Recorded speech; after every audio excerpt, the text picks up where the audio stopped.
Welcome to Star Achievers. Today we are here to discuss translation. क्या discuss कर रहे हैं हम? Translation. Translation in prokaryote and eukaryotes. ये जो ट्रांसलेशन है इन प्रोकैरियोट और यूकेरियोट, इसको हम क्या बोल दे सकते हैं? बायोसिंथेसिस ऑफ प्रोटीन ही बोलेंगे इसको. Biosynthesis of protein.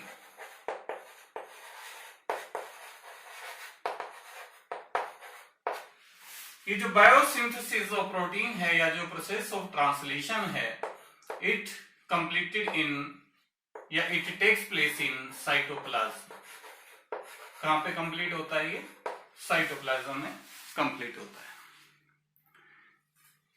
और ये जो process of synthesis of protein है, it involve one of the central dogma of molecular biology, जिसका पासुलेट है कि जो जेनेटिक इंफॉर्मेशन होती है, genetic information flows from DNA to RNA and then to protein.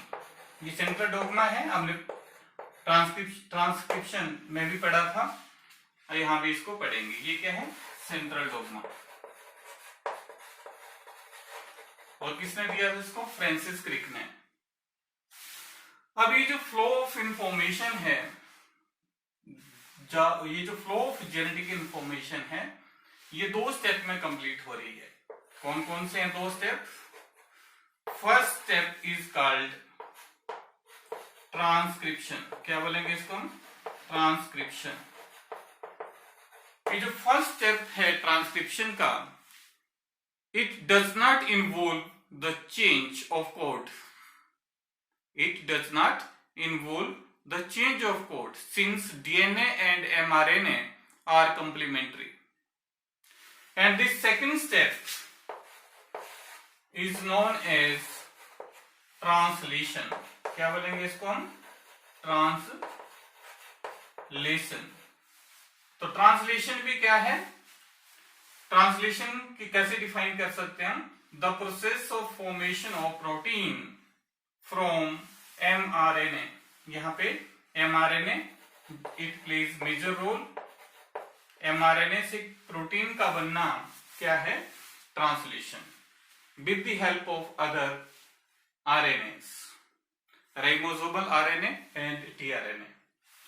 ये जो ट्रांसलेशन प्रोसेस है, ये जो सेकंड स्टेप में जो आया हमारे पास translation, it involve change of code from nucleotide sequence to amino acid sequence. ये जो सेकंड स्टेप है ट्रांसलेशन का, it involve the change of code from nucleotide sequence to amino acid sequence. ये ध्यान रखना, यहां पे सीक्वेंस चेंज हो जाता है. Nucleotide sequence changes to amino acid sequence.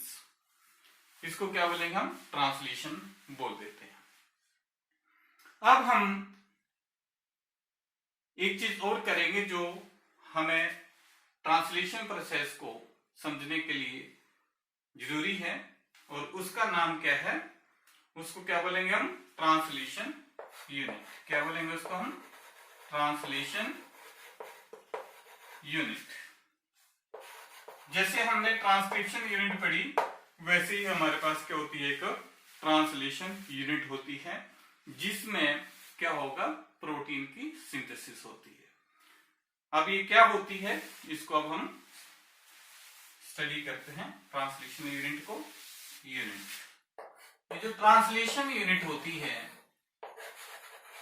ये ट्रांसक्रिप्शन यूनिट की तरह ही रहेगी, which involve in formation of.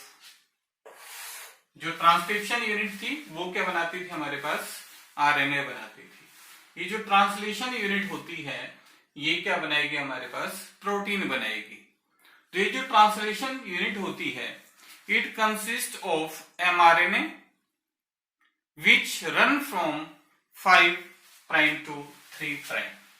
जो हमारे पास mRNA है वो, या इसको हम एक लाइन में ही बना देते हैं इस तरह से, ये हमारे पास क्या है 5 प्राइम टू 3 प्राइम, तो ये 5 टू 3 प्राइम। अब ये जो ट्रांसलेशन यूनिट होती है, ये इसमें कौन कौन से पार्ट रहेंगे? इसमें क्या रहेगा? एक तो स्टार्ट कोडॉन। क्या रहेगा? Start codon.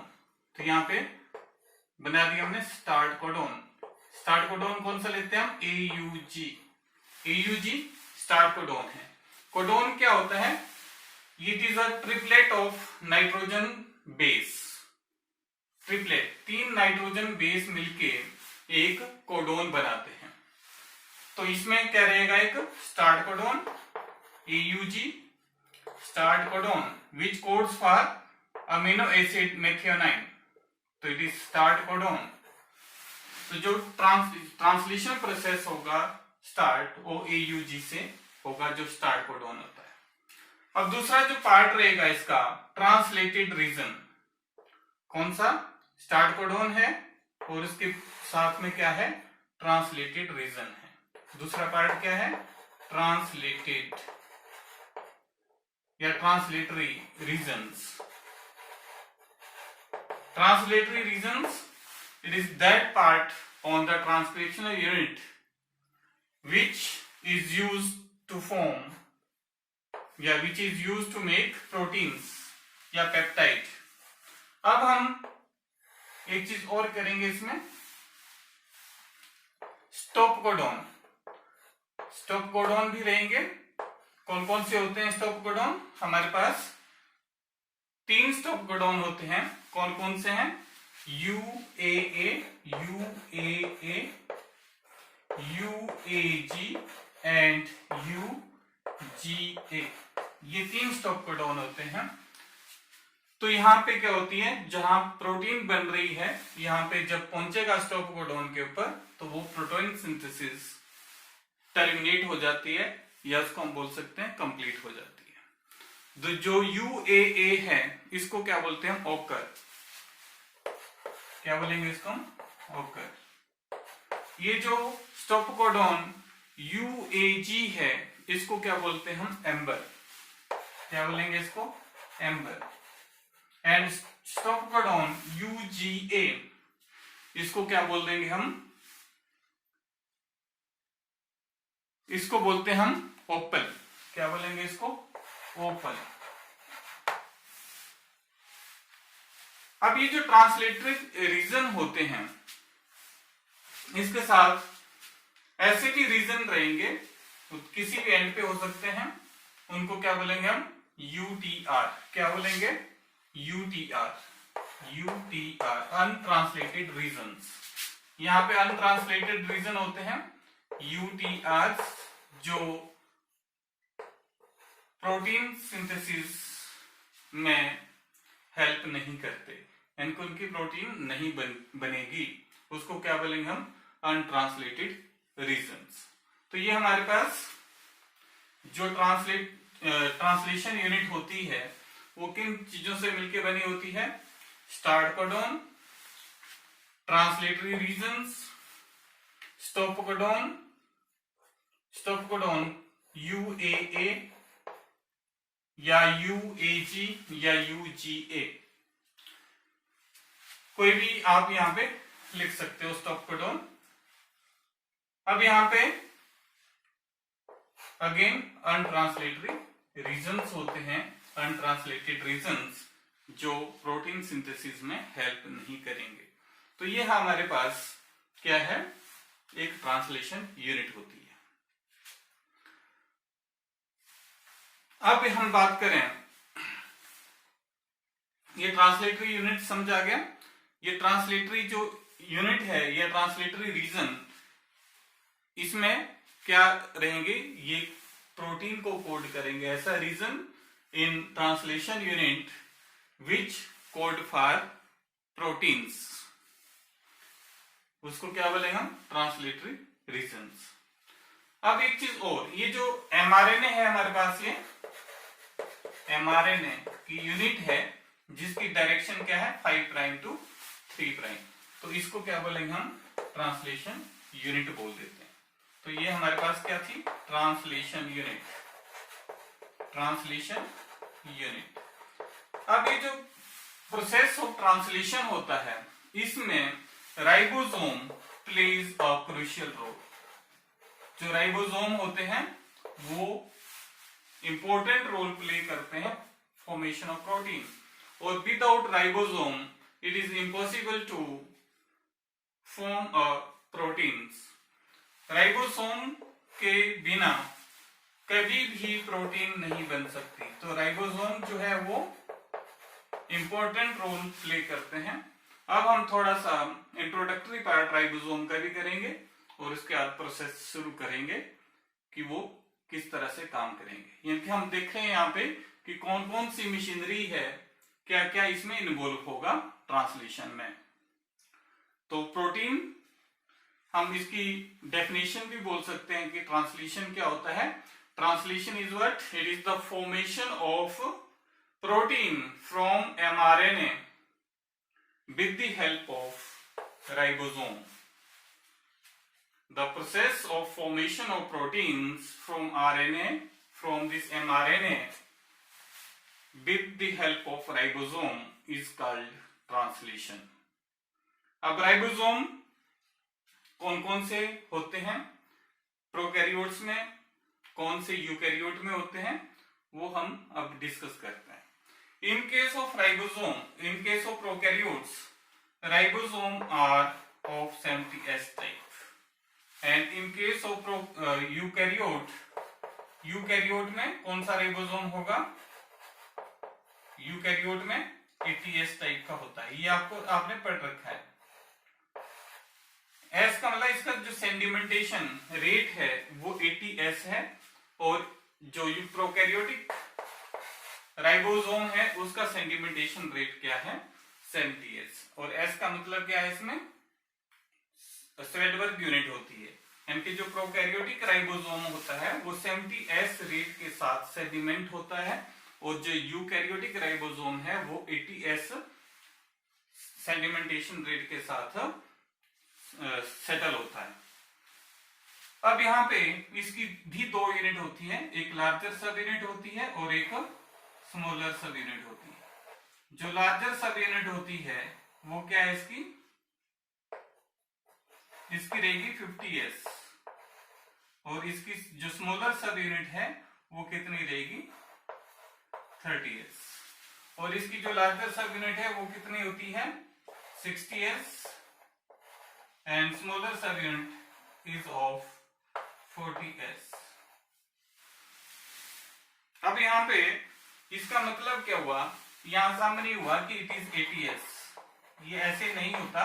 इसका मतलब ये है कि जब सेडिमेंटेशन हम करवाते हैं, जो बड़ी यूनिट होती है वो 50S के रेट के साथ सेडिमेंट होगी, और यहाँ पे जो स्मॉलर सब यूनिट है वो 30S रेट के साथ सेडिमेंट होगी। सेम हियर, जो लार्जर सब यूनिट होती है यूकैरियोटिक राइबोसोम की, ये 60S रेट के साथ सेडिमेंट होती है, और जो स्मॉलर सब यूनिट है वो 40S रेट के साथ सेडिमेंट होगी इन सेंट्रीफ्यूगेशन प्रोसेस। ये जो ट्रांसलेशन प्रोसेस है प्रोकैरियोट्स एंड यूकैरियोट में सेम ही रहेगा, कैसे, पर थोड़ा बहुत डिफरेंस रहेगा, उसका हमें ध्यान रखना है। अब यहाँ पे हम बात करें, क्या बोल रहा हूं मैं, कि जो ट्रांसलेशन प्रोसेस होता है प्रोकैरियोट्स और यूकैरियोट के केस में वो सेम ही रहेगा, पर कुछ डिफरेंस होंगे प्रोकैरियोटिक और यूकैरियोटिक mRNA में, वो हमें ध्यान रखना है। जैसे प्रोकैरियोटिक mRNA होगा या यूकैरियोटिक mRNA होगा, उनमें कौन से डिफरेंस रहेंगे वो हम यहाँ पे डिस्कस कर लेते हैं। जो प्रोकैरियोटिक mRNA होता है उसमें क्या होगा, कैपिंग नहीं होगी। क्या होगा, कैपिंग एंड टेलिंग नहीं होगी। कैपिंग एंड टेलिंग नहीं होती, इनकी कैप किस चीज की, मेथियोनाइन जीटीपी की, और टेलिंग किसकी थी, एडिनाइलिक रेजिड्यू। जो एडिनाइलेट है पॉली ए चेन वो इसमें नहीं होती। दूसरा, इसमें क्या रहेगा, इसमें कैपिंग भी होगी एमआरएनए में और टेलिंग भी होगी। कैपिंग भी होगी यूकैरियोटिक एमआरएनए में और टेलिंग भी होगी। कैपिंग कैसे थी इसकी, कैपिंग यहाँ पे क्या था, मिथाइल जीटीपी, और यहाँ पे 5 प्राइम पे, और यहाँ पे 3 पे क्या थी, tailing, poly A tail adenylic residue. 200 से 300 जुड़ते थे ये आपस में।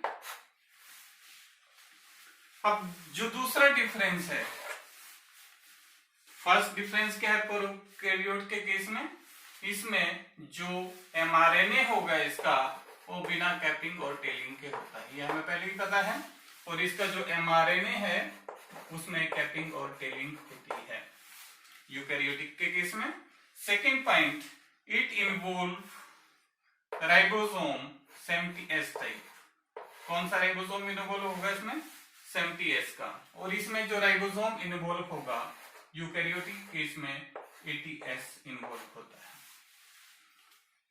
तो इस तरह से आपको डिफरेंस भी पता होने चाहिए। ये दोनों कहाँ होगी ये तो हमें पता ही है, दोनों के दोनों साइटोप्लाज्म में ही होते हैं।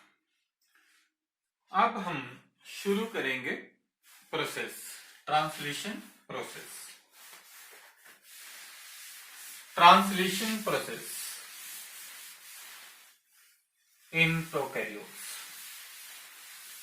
Translation process in prokaryote. जो ट्रांसलेशन होता है उसके लिए फर्स्ट स्टेप क्या रहेगा, हमेशा ध्यान रखना, ट्रांसक्रिप्शन। फर्स्ट स्टेप क्या है, ट्रांसक्रिप्शन। ट्रांसक्रिप्शन से शुरू कर रहा हूं मैं इसको।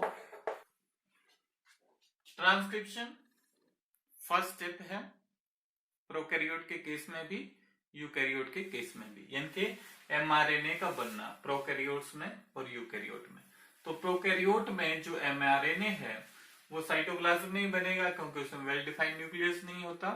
और in case of eukaryote, eukaryote के केस में ये जो एमआरएनए है उसमें कैपिंग भी होती है, टेलिंग भी होती है। 3 एंड पे टेलिंग, 5 एंड पे कैपिंग। ये कहाँ बनता है, न्यूक्लियस में। अब जैसे ही ये बनेगा, it leaves the nucleus after its formation and reaches to the cytoplasm. कहाँ पे पहुंच गया ये, साइटोप्लाज्म।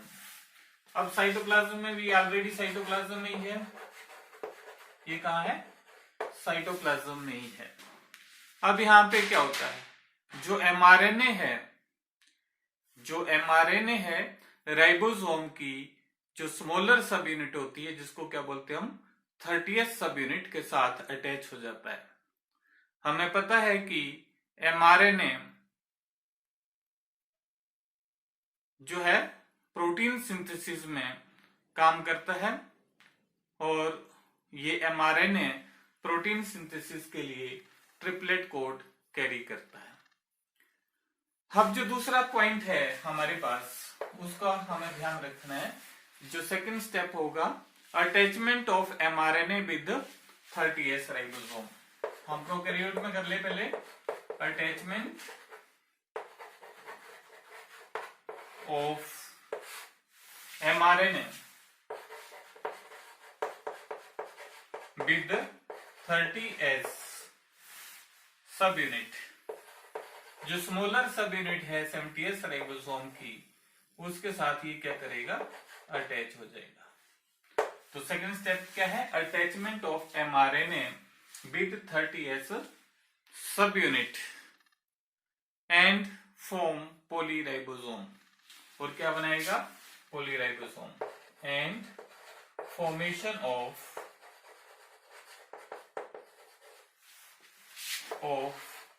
पॉलीराइबोसोम। अब यहां पे क्या होता है, कैसे ये अटैच होता है, ये हम डिस्कस कर लेते हैं। जैसे प्रोकैरियोटिक सेल में ये ऑब्जर्व किया गया है कि जो प्रोटीन सिंथेसिस प्रोसेस होता है उसके स्टार्ट होने से पहले ribosome dissociated and inactive state में होते हैं। जो राइबोसोम है वो डिसोसिएटेड और इनएक्टिव स्टेट में रहेंगे। अब जो mRNA है ये 30S राइबोसोमल सब यूनिट के साथ IF2 प्रोटीन जो फैक्टर होता है उसकी हेल्प से जुड़ता है। किसकी हेल्प से जुड़ेगा? IF2 प्रोटीन फैक्टर के हेल्प से जुड़ेगा 30S सब यूनिट के साथ। जैसे soon N-formyl methionine tRNA comes from the cytoplasmic amino acid pool and bind with the first triplet codon. जो फर्स्ट ट्रिपलेट कोडोन कौन है? AUG of mRNA to initiate the process of protein synthesis and to form initiation complex. Formation of this initiation complex is aided by GTP, that is guanosine triphosphate, and 3 protein factors. कौन कौन से रहेंगे? F1, F2, F3, F1, F2 and F3, साथ में GTP, गुएनोसिन triphosphate. अब क्या हो रहा है? ये क्या बना रहा है? इनिशिएशन कॉम्प्लेक्स बना देता है। दिस फॉर्मेशन ऑफ कहते हैं कॉम्प्लेक्स, जैसे ये जब बनता है, जो 30S राइबोसोमल यूनिट होती है, इट यूनाइट विद, जब ये बन गया, जो राइबोसोमल 30S यूनिट होती है, इट यूनाइट विद 50S जो लार्जर सब यूनिट थी राइबोसोम की 70S की, to form 70S ribosome. This union occur in the presence of, जब यहां पे हम बात करें कि जैसे आपके पास क्या है? mRNA, ये है हमारे पास mRNA, यहां पे क्या हुआ? छोटी सब यूनिट जुड़ गई। पहले छोटी सब यूनिट जुड़ी कैसे? With the help of GTP and 3 factor F1, F2 and F3। अब ये क्या हुआ? जैसे ही ये इनिशिएशन कॉम्प्लेक्स बना, अब क्या हुआ? जो बड़ी सब यूनिट है राइबोसोम की, वो क्या करेगी? अगेन इट अटैचेस, यहाँ पे ये क्या करेगी? इसके साथ कंबाइन कर जाएगी। ठीक है, ये जैसे 50S की यहां कंबाइन करेगी, यहां पे कितनी थी? 30S की। ये जो 50S सब यूनिट है, तो ये किसकी प्रेजेंस में हो रही है?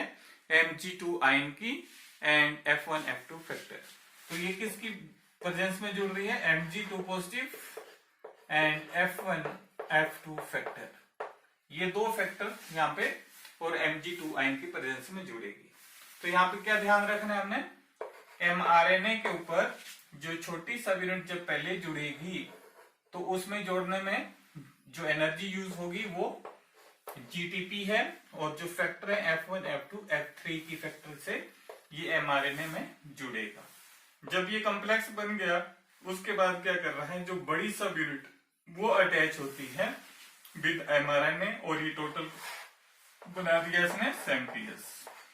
तो यहाँ पे 50S कैसे जुड़ी? With the help of magnesium and by means of factor, या with the help of factor F1 and F2।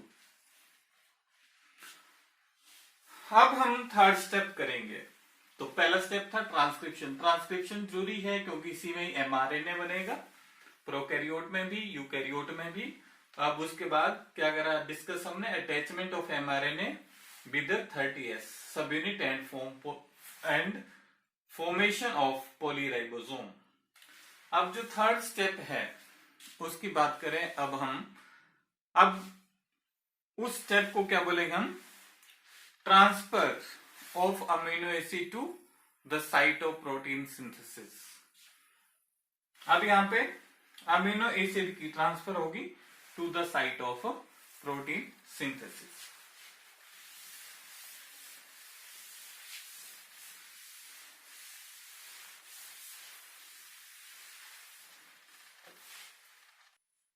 Third step, transfer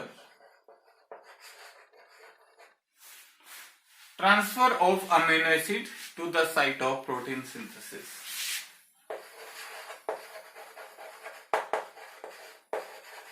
Transfer of amino acids to the site of protein synthesis. Protein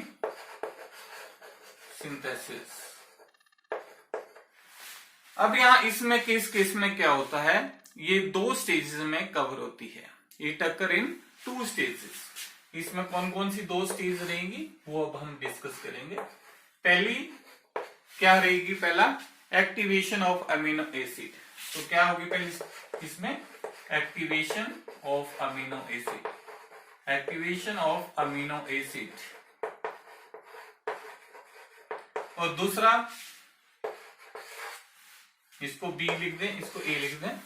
दूसरा क्या होगा, attachment of activated amino acid to tRNA. Attachment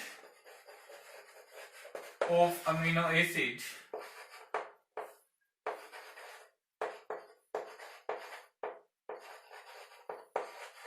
to tRNA. 2 step में हम इसको करेंगे.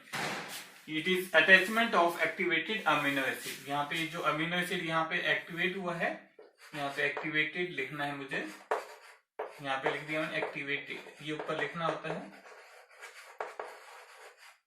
यहाँ पे आएगा ये. Attachment of activated amino acid to tRNA. जो ट्रांसफर ऑफ अमीनो एसिड है to the site of protein synthesis, तो ये हम 2 स्टेजेस में इसको डिस्कस करेंगे. First activation of amino acid, second attachment of activated amino acid to transfer RNA. ये जो एक्टिवेशन ऑफ अमीनो एसिड है, हमें पता है कि जो 20 के 20 अमीनो एसिड साइटोप्लाज्म में इनएक्टिव स्टेट में पाए जाएंगे. Each amino acid before it's attachment with specific tRNA is activated by enzyme amino acyl synthetase and ATP, energy molecule ATP. अब यहां पे क्या हो रहा है, एक्टिवेशन ऑफ अमीनो एसिड में जो पहले मैंने क्या बताया कि जो 20 के 20 अमीनो एसिड जो होते हैं वो इनएक्टिव स्टेट में रहेंगे साइटोप्लाज्म में.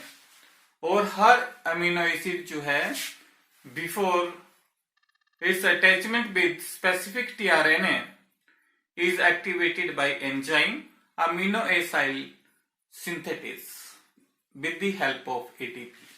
जैसे यहां पे हम क्या करेंगे,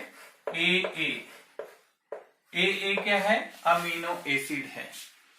और इसमें क्या जुड़ा हमने,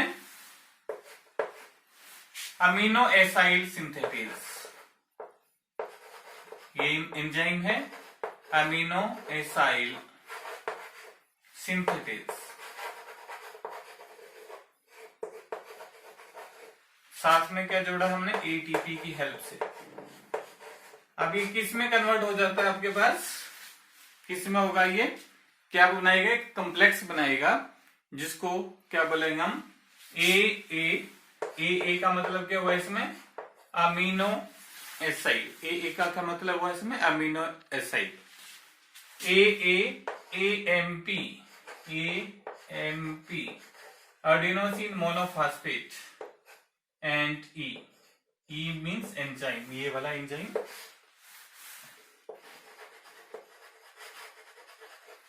प्लस 2 इनऑर्गेनिक फॉस्फेट, ये रिलीज हो रहा है एटीपी से. तो यहां की जो एनर्जी है इसमें यूज हो जाती है. अब यहां पे ये जो बना हमारे पास amino acyl adenylate, amino acyl adenylate enzyme complex, amino acyl adenylate enzyme complex.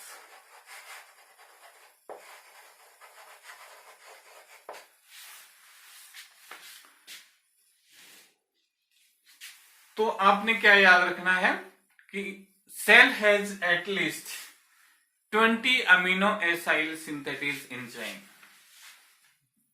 कितने रहेंगे? At least 20 amino acyl synthetase enzyme for 20 amino acids. Each enzyme is specific and it attaches with specific amino acid without any error. तो ये ध्यान रखना है कि there are at least 20 different type of amino acyl synthesis enzyme for 20 different amino acids. It means these amino acyl synthesis enzyme, they are specific for specific particular amino acid. उसके लिए specific अलग अलग enzyme रहेंगे और ये accurately उनके साथ जुड़ते हैं। अब ये जो सेकंड स्टेप है attachment, second part of third step, attachment of activated amino acid to tRNA, इसको क्या बोल देते हैं हम? चार्जिंग ऑफ टीआरएनए भी बोल देते हैं। And as you know the amino acyl adenylate remain bonded with the enzyme until it collides with specific tRNA and its synthesis is recognized by DHU loop. DHU loop किसका? tRNA का। और DHU की full form क्या होती है? डाइहाइड्रोयूरिडीन loop, tRNA के साथ collide ना कर जाए। उसके बाद अमीनो एसाइल एडिनाइलेट का अमीनो एसिड रेजिड्यू टीआरएनए की अटैचमेंट साइट में ट्रांसफर हो जाएगा, जहां इसका carboxyl group form a bond with 3OH group of ribose of terminal adenosine at CCA end of tRNA. Bond बनने के बाद AMP और एंजाइम रिलीज हो जाते हैं और final product amino acyl tRNA is formed. कैसे बनता है अब यहां पे हम देख लें। तो इस सेकंड स्टेप में क्या हुआ? AMP ये जो कॉम्प्लेक्स है ये क्या करता है? ये टीआरएनए के साथ जब कोलाइड होता है और कहां होता है? टीआरएनए के साथ जब कोलाइड होगा तो क्या करेगा? ये क्या बन जाएगा इसका? AATRNA ये बनेगा AATRNA और यहां पे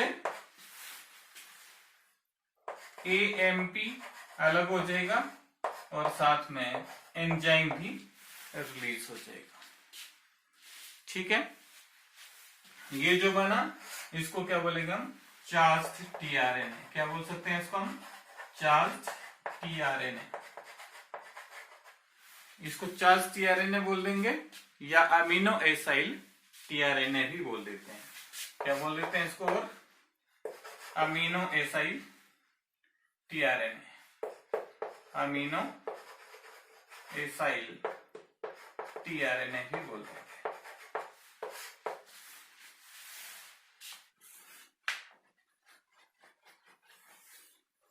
अब क्या होगा?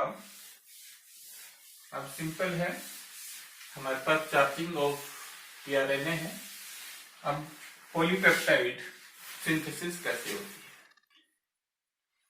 इलोंगेशन प्रोसेस, अगला step elongation of polypeptide chain कैसे हो रही है? ये हमारे पास क्या है? mRNA translation unit. यहां पे क्या हो रहा है? जो स्मॉलर सब यूनिट होती है वो यहां पे आके चिपक जाती है। 30s in case of prokaryote and 40s in case of eukaryote. ये प्रोकैरियोट के केस में, ये यूकैरियोट के केस में। अब जो चार्ज टीआरएनए था वो यहाँ पे आके जो 4 टीआरएनए है, जो स्टार्ट कोडोन है AUG, जैसे यहाँ पे टीआरएनए है, जो 4 टीआरएनए है वो यहाँ पे आके जुड़ जाता है। जो इसका एंटी कोडोन जो हो गई साइट, वहां से आके ये यहाँ पे जुड़ जाएगा। ए के साथ क्या आएगा,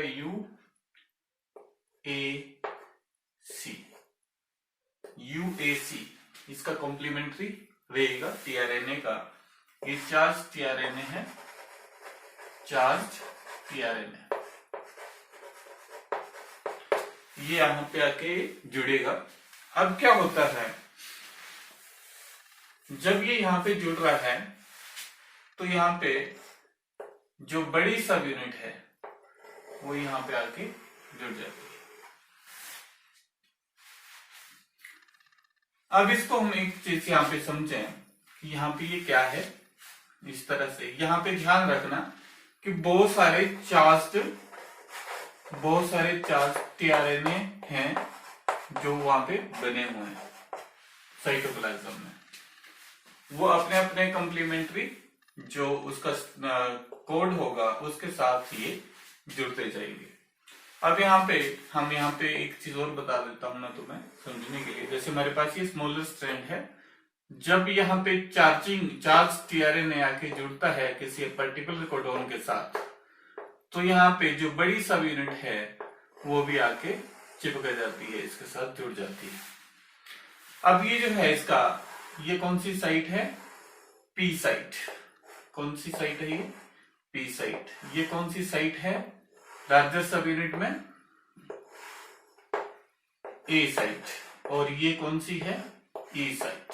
तो इसको आप याद रख सकते हो एप। एप क्या होता है पता ही है, प्राइमेट्स है, तो एप से इसको याद रख सकते हो, A site, P site and E site.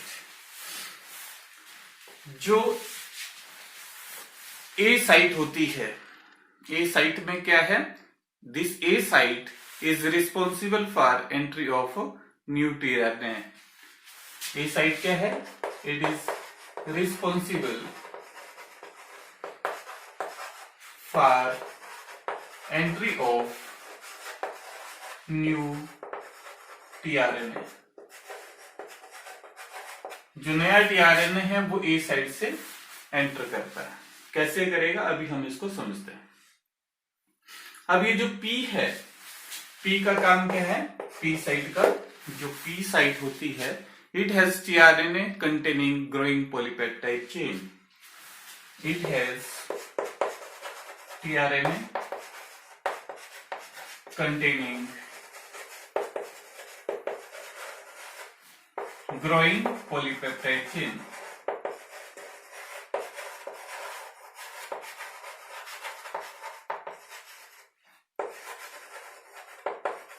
It has tRNA containing growing polypeptide chain. अब हमारे पास क्या बचा है, ई साइट। जो ई साइट होती है उसका काम क्या होता है, एग्जिट का होता है। ई साइट में एग्जिट कर जाएगा जो हमारे पास, we can say E site is responsible. It is that site through which tRNA molecule through which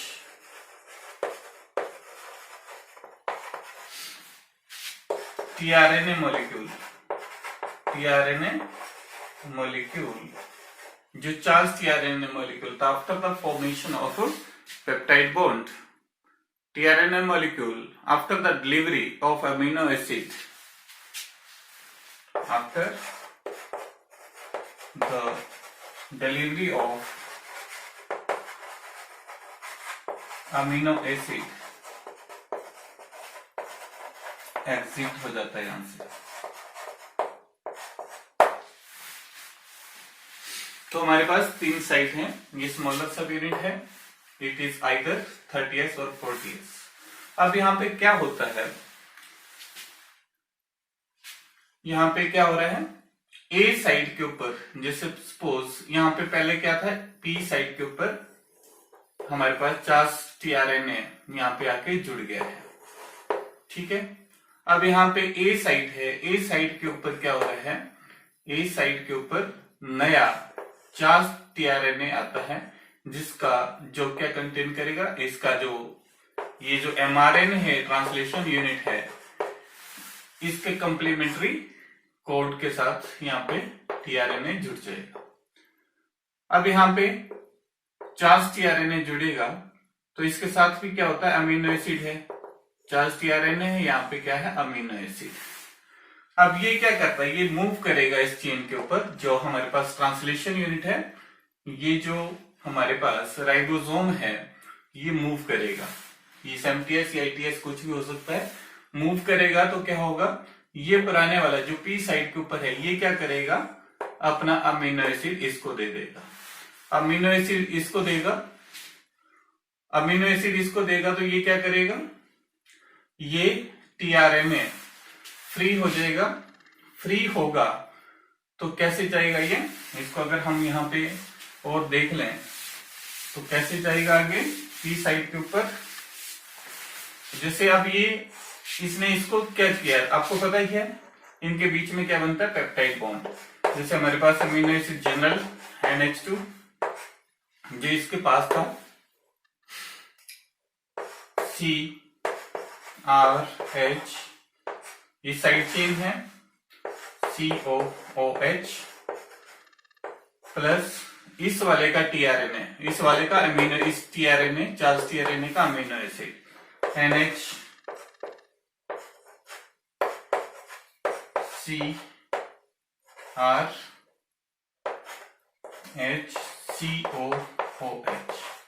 यहाँ पे क्या कर रहा है, कंडेंसेशन से क्या हो जाएगा, यहाँ पे कंडेंसेशन होगी, H2O रिमूव हो जाएगा और इनके बीच में बॉन्ड बन जाता है। वो कैसे बनेगा, वो इस तरह से बन रहा है, इसको क्या बोल रहे हैं हम, पेप्टाइड बॉन्ड। क्या बोलेंगे इसको, पेप्टाइड बॉन्ड। अब ये जो क्या हो रहा है, जब ये इसके साथ इस अमीनो एसिड जो चार्ज टीआरएनए है, अपना अमीनो एसिड किसको दे रहा है, ए वाले को, जो नया यहाँ पे जुड़ेगा, तो आगे वाले में क्या होगा, अब ये जो इसका जो टीआरएनए है, ये क्या हो जाएगा, फ्री। तो ये कहाँ आ जाएगा, आपके ई साइड के ऊपर आ गया। जैसे ये मूव करता जाएगा, कहां पे आ गया, ये ई साइड के ऊपर टीआरएनए आ जाएगा आपके पास, यहाँ पे ई साइड के ऊपर ये टीआरएनए पहुंच गया है। और टीआरएनए क्या करेगा, इसके बाद जैसे ये फर्दर मूव करेगा तो ई साइड से क्या हो जाएगा, ये एग्जिट हो जाएगा और ये वाला कहां शिफ्ट हो जाएगा, पी साइड पे।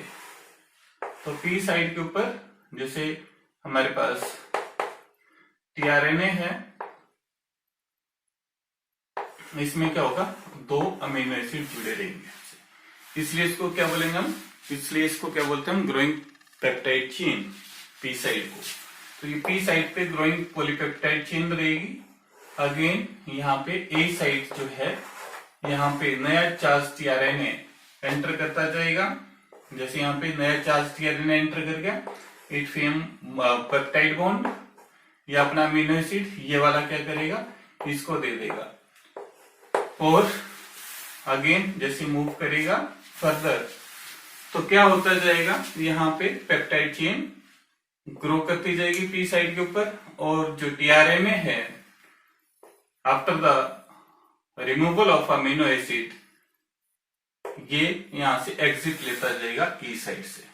इसलिए यहाँ पे चेन की इलोंगेशन होती जाएगी और जब ये स्टॉप कोडॉन के ऊपर पहुंच जाता है, स्टॉप कोडॉन के ऊपर पहुंचेगा तो क्या हो जाएगा, यहाँ पे ये रिलीजिंग फैक्टर होता है एक, जो रिलीजिंग फैक्टर है वो क्या करेगा, स्टॉप कोडॉन के पास क्या है, रिलीजिंग फैक्टर। तो ये जो रिलीजिंग फैक्टर है, ये कोई भी अमीनो एसिड ऐड नहीं करेगा ए साइड के ऊपर, और ये जो प्रोसेस है ये क्या करेगा, टर्मिनेट हो जाएगा। क्या हो जाएगा, टर्मिनेट, पी साइड, ए साइड, ई साइड टर्मिनेट हो जाएगा, और जो मॉलिक्यूल पॉलीपेप्टाइड बना है हमारे पास वो क्या करेगा, यहां से आरएनए बाहर निकल जाएगा, टीआरएनए, और यहां से with the help of this releasing factor ये जो पेप्टाइड चेन है ये कहां आ जाएगी, ये बाहर निकल जाएगी। तो यहां पे टर्मिनेशन भी होगी, इसकी इलोंगेशन भी होगी। तो इस तरह से ये जो प्रोसेस है ये कंप्लीट होता है। अब आई होप ये आपको समझ आ गया होगा कि जो पी साइट है वहां पे पेप्टाइड सिंथेसिस कैसे होता है, टर्मिनेशन कैसे होगा जब ये स्टॉप कोडॉन के पास पहुंच जाएगा।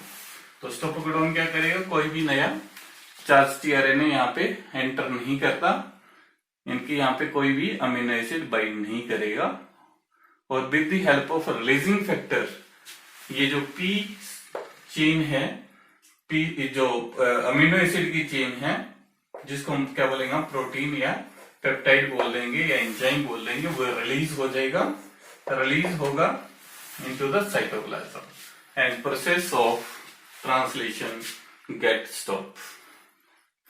तो इस तरह से ये चलता है हमारे पास। Thank you, thanks for watching. इसका एक डिटेल्ड वीडियो बाद में डालेंगे जो सारी इंफॉर्मेशन कैरी करेगा। +2 में इतना सफिशिएंट है।